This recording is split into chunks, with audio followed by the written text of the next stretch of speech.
आज हम डिस्कस करेंगे क्लीनिंग एक्शन ऑफ सोप। तो सबसे पहले हम सोप के बारे में थोड़ा जान लेते हैं। जो सोप है मतलब साबुन का जो फॉर्मूला है वो है आपका RCOONA। ठीक है, ये सोडियम साल्ट है कार्बोक्सिलिक एसिड का। जो वॉशिंग के लिए जो साबुन यूज़ किया जाता है वो यूज़ किया जाता है आपका सोडियम स्टीरेट। इसका फॉर्मूला है C17H35COONA। तो जब इसको वाटर में डिसोल्व किया जाता है तो ये अपने आयंस में डिसोसिएट हो जाता है, C17H35COO नेगेटिव और प्लस Na पॉजिटिव। ये जो आयन है इसको बोलते हैं हम स्टीरेट आयन, स्टीरेट आयन। ठीक है, ये वर्ड आएगा जब हम डिस्कशन करेंगे।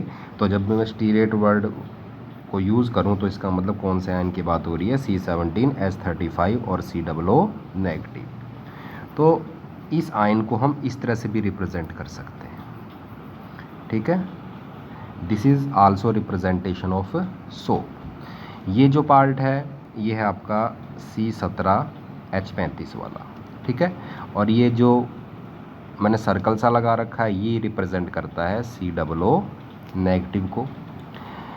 इस पार्ट को हम बोलते हैं टेल, टेल का मतलब पूंछ।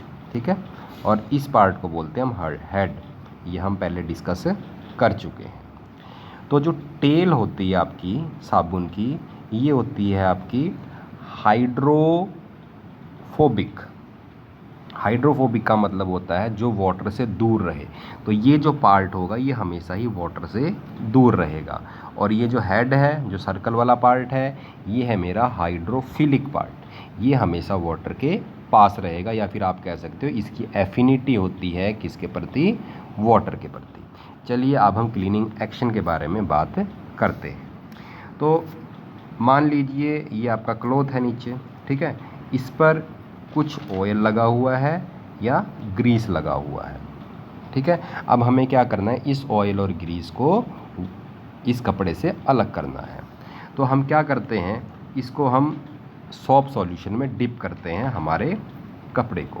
तो when it comes in contact with soap solution, जब ये साबुन के कांटेक्ट में आता है तो क्या होता है, जो स्टीरेट आयन है जो मैंने अभी आपको पीछे बताया था, वो अपने आप को इस तरह से अरेंज कर लेता है कि जो हाइड्रोफोबिक पार्ट है, हाइड्रोफोबिक का मतलब जो पानी से दूर रहेगा, ठीक है, वो तो क्या कहाँ चले जाता है, ऑयल के अंदर। ठीक है, देखिए ऑयल और वाटर की जो प्रॉपर्टी होती है वो बिल्कुल एक दूसरे से अपोजिट होती है। जो पार्ट वाटर हीटिंग होगा वो ऑयल लविंग होगा, ये चीज़ ध्यान रखनी है आपने। ठीक है, और जो वाटर हीटिंग होगा वो क्या होगा आपका, ऑयल लविंग। तो हमने अभी पीछे डिस्कस करा था कि जो टेल होती है ये क्या होती है, इट इज़ वाटर हीटिंग। अगर ये वाटर हीटिंग है तो ऑयल लविंग है। ठीक है, तो जब हम इसको डीप करेंगे वो आपके क्लॉथ को सोप सॉल्यूशन में, तो ये जो हाइड्रोकार्बन वाला पार्ट है जो जिसको हमने टेल कहा था, वो कहाँ चले जाएगा, ऑयल के अंदर, क्योंकि ये क्या है, वाटर हीटिंग है। वाटर हीटिंग है तो ऑयल लविंग होगा, तो ऑयल के अंदर ही जाएगा। ठीक है, और जो हाइड्रोफिलिक पार्ट है, हाइड्रोफिलिक पार्ट का मतलब जो पानी को अट्रैक्ट करता है या फिर जिसकी पानी के प्रति क्या है, एफिनिटी है, वो पार्ट कहाँ रहेगा, ग्रीस के बाहर वाले सरफेस पे, जैसा कि हमने डायग्राम में दिखाया है। ठीक है, तो पहले तो ये अरेंजमेंट होगा। उसके बाद क्या होगा, देखिए जब हमने उसको डीप किया वाटर में, देखिए ये आपका क्लॉथ डीप है। ठीक है, बाहर क्या है आपके, वाटर मॉलिक्यूल। तो ये वाटर मॉलिक्यूल क्या करेंगे, जो पोलर पार्ट है, कहने का मतलब है जो कौन सा पार्ट है आपका, जो वाटर लविंग पार्ट है, उसको क्या करेगा, अपनी ओर खींचेगा। वाटर इस पार्ट को अपनी ओर खींचेगा, और ये जो हाइड्रोफिलिक पार्ट है ये इस हाइड्रोकार्बन को अपनी ओर खींचेगा।